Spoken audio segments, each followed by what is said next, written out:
കയ്യേറ്റവും ചതുപ്പുനിലം നികത്തിയതും അനിയന്ത്രിതമായ കെട്ടിടങ്ങൾ നിർമ്മിച്ചതുമാണ് തൃശൂർ നഗരത്തിലെ വെള്ളക്കെട്ടിന് കാരണമെന്ന് മേയർ എം.കെ. വർഗീസ്.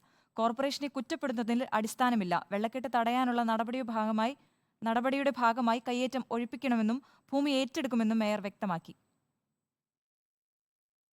മുൻകാല മുനിസിപ്പൽ അധികാരികളും ആദ്യകാല സർക്കാരുകളും അനിയന്ത്രിതമായി കെട്ടിട നിർമ്മാണത്തിന് അനുമതി നൽകിയതാണ് നിലവിലെ പ്രതിസന്ധിക്ക് പ്രധാന കാരണമായി കോർപ്പറേഷൻ വിലയിരുത്തുന്നത്. നഗരത്തിന് ചുറ്റും ചുരുങ്ങിയ വർഷത്തിനുള്ളിൽ വൻതോതിൽ ചതുപ്പുകൾ നികത്തി, വലിയ കാനകളും തോടുകളും കയ്യേറി നിർമ്മാണ പ്രവർത്തനങ്ങൾ നടത്തി. വെള്ളം ഒഴുകി പോകാൻ ഇടയില്ലാത്തവണ്ണം അശാസ്ത്രീയമായ നിർമ്മാണം കൊണ്ട് നഗരം പൊറുതിമുട്ടിയെന്നും മേയർ വ്യക്തമാക്കുന്നു. അശാസ്ത്രീയമായിട്ടുള്ള പഴയ കാനകളാണ് അധികവും. ഇവിടെ ചതുപ്പ് നിലമായിരുന്ന പല സ്ഥലങ്ങളിൽ വലിയ വലിയ ഹൈറൈസ്ഡ് ബിൽഡിംഗ് വന്നിട്ടുണ്ട്. ആ ബിൽഡിംഗ് വന്നതോടുകൂടി അതനുസരിച്ച് കാനകളുടെ വലിപ്പം വളരെ കുറഞ്ഞുപോയി. 2 പ്രാവശ്യമായി ഇവിടെ വെള്ളം കയറുന്നു. ആ വെള്ളം കയറുന്നതിലും നമ്മൾ കോർപ്പറേഷന് കുറ്റം പറയുന്നതിനോട് യോജിപ്പില്ല.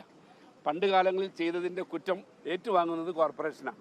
അതേസമയം എല്ലാ മഴയ്ക്കും വെള്ളം കയറുന്ന അശ്വിനി ജംഗ്ഷൻ പരിസരത്തെ 8ഓളം വീടുകളിലെ താമസക്കാരെ മാറ്റിപ്പാർപ്പിക്കാൻ സൗകര്യമൊരുക്കിയിട്ടുണ്ട്. പക്ഷേ ഇവർ മാറി താമസിക്കാൻ തയ്യാറാവണമെന്ന് തൃശൂർ MLA ബാലചന്ദ്രൻ പറഞ്ഞു. റിപ്പോർട്ടർ, തൃശൂർ.